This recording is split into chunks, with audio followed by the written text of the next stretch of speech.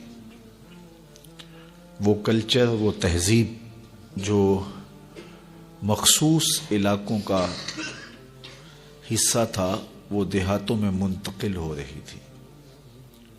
تو ہم نے اس مختصر عرصے میں بہت کچھ ٹوٹتے بنتے دیکھا ہے۔ آج سے صرف 30 سال پہلے یا 35 سال پہلے چلے جائیں، اور بالخصوص جو لوگ دیہاتوں میں رہے ہیں، اور اس وقت دور موجود کا کلچر اور 30-35 سال ماضی کا کلچر، اس کا موازنہ کریں تو ہم ایک دنیا سے دوسری دنیا میں منتقل ہو چکے ہیں۔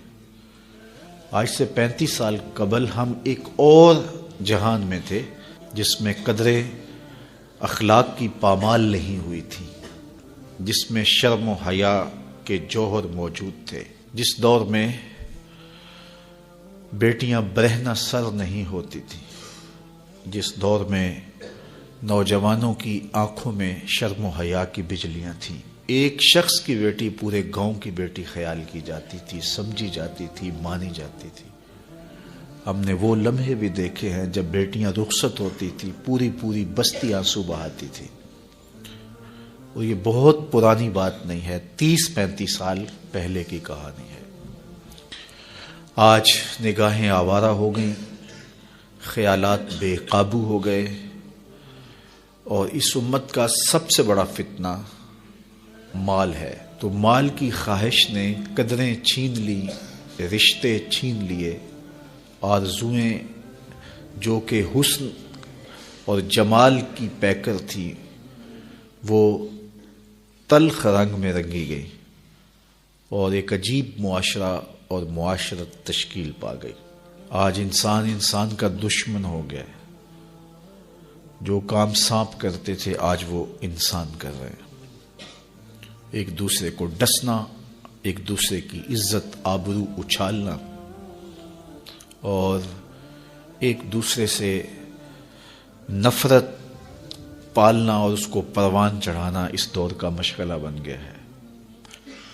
تو جو ہی موسم بدلتے ہیں، رتیں تبدیل ہوتی ہیں، تو ماضی یاد آتا ہے تو دل کتنا افسردہ ہو جاتا ہے۔ جنہوں نے وہ زمانہ نہیں دیکھا ان کے لیے تو حالات اور طرح کے ہوں گے، اور جنہوں نے ماضی کی حسین قدریں دیکھی ہیں ان کے لیے یقیناً یہ دور اتنا آسان دور نہیں ہے۔ لیکن مایوس نہیں ہونا چاہیے، اپنی زندگی کو اللہ اور اس کے رسول کے راستے پہ لگانے کی کوشش کرنی چاہیے، پاکیزہ ماحول کی تلاش میں نکلنا چاہیے۔ اچھا ماحول اچھائی کی قدریں اور اچھائی کی قوتوں کی نشت کا ذریعہ ہوتا ہے، اور برا ماحول اچھے لوگوں کو بھی برا بنا دیتا ہے۔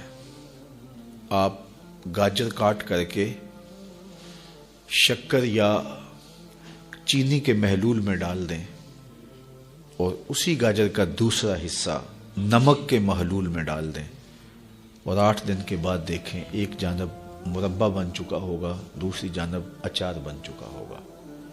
گاجر ایک ہے لیکن ماحول کے فرق سے اس کی حیت تبدیل ہو گئی۔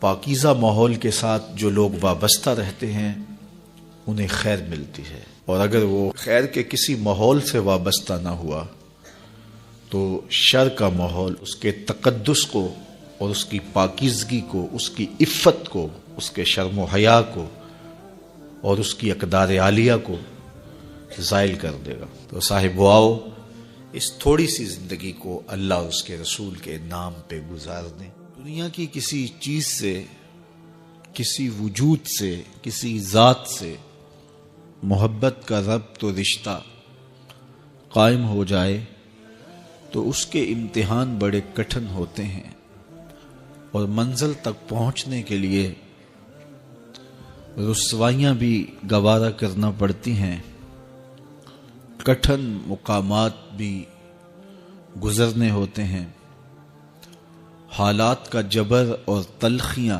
سہنا پڑتی ہیں، اور 1000 کاوشوں کے بعد ایک معمولی سی منزل نصیب ہوتی ہے۔ تو اللہ کا پیار کوئی اتنا سستا تو نہیں کہ وہ بغیر مشقتوں کے نصیب ہو جائے، اس کے لیے کوئی رت جگہ نہ کاٹنا پڑے، کوئی مشقت نہ سہنی پڑے، کوئی ملامت گوارا نہ کرنی پڑے، کوئی دکھ نہ جھیلنا پڑے، حالات کے جبر کا مقابلہ نہ کرنا پڑے، یہ کیسے ہو سکتا ہے؟ جب آپ ایک متعین مختصر منزل تک پہنچنے کے لیے ہزار جتن کرتے ہیں اور بہت کچھ کھو دینے کے بعد کسی کو پاتے ہیں، تو پھر اس ذات کو پانے کے لیے جو صرف کسی ایک فرد کا مقصود نہیں ہے، جو نبیوں کا بھی مقصود ہے، تو کیا اس تک پہنچنا پھر کوئی آسان کام ہوگا؟ بڑا کٹھن مرحلہ ہے۔ یہاں کھال بھی ادڑتی ہے، یہاں سولیوں پہ بھی جھولنا پڑتا ہے، یہاں فصیلے دار پہ سروں کا چراغاں بھی کرنا پڑتا ہے، یہاں بدن کی بوٹیاں لوہے کی کنگھیوں سے چھیدی جاتی ہیں، اونٹوں کے پاؤں سے باندھ کر کے الٹے سمت اونٹوں کو دھڑا کر کے بدن چیرے جاتے ہیں، یہاں زنجیروں سے کسا جاتا ہے حتیٰ کہ زنجیریں ہڈیوں تک جا پہنچتی ہیں۔ کون سا جبر نہیں جو اہل اللہ کو راہ حق میں سہنا نہ پڑا؟ سر پہ آرا رکھ کے پاؤں تک نبی چیر دیے گئے، اپنوں سے جدا ہونا پڑا، کنان کے تاریک کنووں کو آباد کرنا پڑا، مالک ابن زغر کی قید کی مشقتیں سہنی پڑی۔ وہ وقت بھی آیا کہ ایک اٹی مول پڑا اور وہ بھی خریدنے کے لیے آمادہ ہوئے۔ زمانہ دیکھتا ہے کہ اس راستے کے اندر کتنی مشکلات ہیں، کتنے دکھ ہیں اور کتنی اذیتیں ہیں۔ اس کا پانا، اس کا قرب کوئی معمولی تماشا نہیں ہے کہ چٹکی بجاتے ہوئے قرب الہی نصیب ہو جائے۔ یہ ایک بہت بڑی دولت ہے اور اس کو حاصل کرنے کے لیے لوگوں نے زندگیاں وار دیں، راہوں کی مٹی بن گئے اور حالات کے تھپیڑے سہتے سہتے منزل تک پہنچنے سے قبل ہی وہ اپنی جاں آفرین کے سپرد کر گئے۔ لیکن یہ احسان ہوا اس امت پر کہ شارٹ کٹ رستہ دے دیا گیا، مختصر راہ دے دی گئی۔ کہا کہ تم بھی اس کی تلاش میں نکلے ہو جس کی تلاش میں نکلنے والے قافلوں نے جنگل جنگل کی خاک چھانی تھی، صحراؤں میں ریت کا رزق بنے تھے، تم بھی اس کی تلاش میں نکلے ہو۔ تم جلا دیے جاؤ گے، تم مٹا دیے جاؤ گے، لیکن آؤ تمہیں ایک شجر سایہ دار بتائیں، تمہیں ایک ٹھنڈی چھاؤں بتائیں جس کے سائے میں بیٹھ کے انتظار کرو گے تو منزل تمہیں خود نصیب ہوگی۔ اور وہ کیا ہے؟ قُلْ إِن كُنتُمْ تُحِبُّونَ اللَّهَ فَاتَّبِعُونِی، کہ اگر تم اللہ سے محبت کرتے ہو تو آسان طریقہ تمہیں بتا دیتے ہیں، میرے محبوب کی چوکھٹ پہ آ جاؤ، اللہ اکبر، جس کو تم ڈھونڈنے نکلے تھے وہ تمہیں وہاں مل جائے گا، اور تم اس سے محبت کا دعویٰ رکھتے تھے وہ تم سے محبت کا دعویٰ کرے گا، اور پھر جب تم اس کے محبوب ہو جاؤ گے تو پھر جو تم کہو گے وہ کیوں نہیں ہوگا، کیونکہ محبوبوں کی تو بات مانی جاتی ہے۔ کا ماحول جب پاکیزہ ہوگا اور اس کے اثرات مرتب ہوں گے، اور اس میں گھر کے ماحول کو سازگار بنانے کے لیے ماں باپ کا اہم جز ہے، اور جو اولادیں جوان ہو جائیں، چھوٹے بچوں کے لیے انہوں نے بھی نمونہ بننا ہوتا ہے۔ بعض اوقات ایسا ہوتا ہے کہ ماں باپ کی کوشش کے باوجود گھر کا کوئی بڑا فرد، اس کی خرابی نسلوں کے اندر در آتی ہے، اس لیے اس ذمہ داری کو نبھانے کے لیے پورے گھر کا ماحول جو ہے وہ خوشگوار ہونا چاہیے، اور اس میں دو بنیادی چیزیں خاص طور پہ قابل ذکر ہیں۔ ایک نماز کی وقت پہ ادائیگی، اور دوسرا قرآن مجید کی تسلسل کے ساتھ تلاوت۔ گھر کے ماحول میں اگر یہ دو چیزیں آپ لے آتے ہیں کہ جو ہی اذان ہو تو تمام افراد خانہ مصلی بچھا لیں اور مصلی بچھا کر کے نمازیں پڑھیں، اور جو مرد حضرات ہیں وہ مسجد کا رخ کریں، اس کا لازمی نتیجہ یہ ہوگا کہ اولاد کی طبع کے اندر صالحیت پابندی وقت اور نماز کے لیے پابندی ان کی طبیعت میں پیدا ہوگی. اور دوسری چیز قرآن مجید کی تلاوت. اگر دونوں اوقات میں ہو، صبح بھی اور رات کو بھی، تو بہت اچھا. لیکن اگر دو وقت میں ممکن نہ ہو تو ایک وقت میں صبح کے وقت قرآن مجید کی تلاوت جو ہے یہ معمول ہونا چاہیے. اور یہ جب معمول ہوگا تو پھر ایک پاکیزگی بھی آئے گی ماحول میں. اس کی اپنی ایک برکات ہے. جہاں قرآن مجید کی تلاوت ہوتی ہے وہاں رحمت کے فرشتے اترتے ہیں، اور جس گھر میں رحمت کے فرشتے اترتے ہوں، اللہ اکبر، وہاں کتنی کرم نوازیاں اور کتنی رحمتیں جو ہے وہ لے کر کے ساتھ آتے ہوں گے. جس گھر میں کتا، تصویر اور جنبی یہ تین ہوں وہاں رحمت کا فرشتہ نہیں آتا.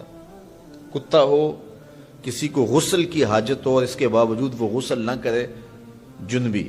اور تیسرا جو ہے وہ تصویر. جہاں یہ ہوں میرے حضور نے فرمایا وہاں رحمت کا فرشتہ نہیں آتا. تو بعض گھروں کے اندر قد آدم کے برابر تصویریں لگی ہوئی ہوتی ہیں تو ظاہر رحمت کا فرشتہ تو وہاں نہیں آئے گا. اور پھر یہ تصویر کسی تقدس مآب ہستی کی ہی کیوں نہ ہو تو پھر بھی اس سے گریز کرنے کا کہا گیا ہے. اور آج ہمارے گھروں کے اندر سکرین کے اوپر جو تصویریں چل رہی ہوتی ہیں اور جو مختلف چینلز کے اوپر چل رہا ہوتا ہے تو پھر ہم کہتے ہیں کہ پتہ نہیں برکت کہاں اڑ گئی. میاں رحمت کے فرشتے تمہارے گھر میں کبھی آئے ہی نہیں تو پھر برکت کہاں سے آئے گی. پہلے مال تھوڑا ہوتا تھا، پیسے لوگوں کے پاس اتنے نہیں ہوتے تھے. 100 روپے کا منہ کوئی دیکھتا تھا. لوگ پیدل سفر کرتے تھے. میں ایک دیہات کا رہنے والا ہوں. سارے لوگ پیدل شہر میں آتے تھے. لوگوں کے پاس دو سے زیادہ جوڑے نہیں ہوتے تھے. اچھا جوتا کسی کے پاس نہیں ہوتا تھا. شادیوں سے بڑے بھائی کا جوتا، چھوٹے بھائی کا جوتا، ایک دوسرے کے جوتے مانگ کے لوگ لے کے جایا کرتے تھے. سکول کے بچوں کے پاس بہت ساری مائیں تو کچھ کھانے کے لیے دے دیتی تھی کہ یہ دوپہر کو کھا لینا، اور خرچی بھی بڑی معمولی سی ملتی تھی. اور آج ہر بچہ 200-300 روپے کا بیلنس روز جو ہے وہ موبائل پہ خرچ کرتا ہے. موٹر سائیکل کا جو ہے وہ تیل الگ خرچ کرتا ہے، اور جو اس کی جیبیں بھری ہوئی ہوتی ہیں. اور اتنا کچھ ہونے کے باوجود برکت نہیں ہے. برکت جو ہے وہ پیسوں سے نہیں آتی. جب رحمت کے فرشتے آتے ہیں برکتیں لے کے آتے ہیں. اور ہمارے گھروں کے اندر جو قدآور سکرینیں لگی ہوئی ہیں اس سے برکت اڑ گئی ہوئی ہے. اور اس پہ پھر کیا کیا دیکھا جا رہا ہے اور کیا کیا دکھایا جا رہا ہے. تو پورے ملک سے برکت اڑ گئی ہوئی ہے. پیسے کی فراوانی کے باوجود برکت باقی نہیں رہی ہے. کثرت کچھ چیز نہیں ہے، برکت کچھ چیز ہے.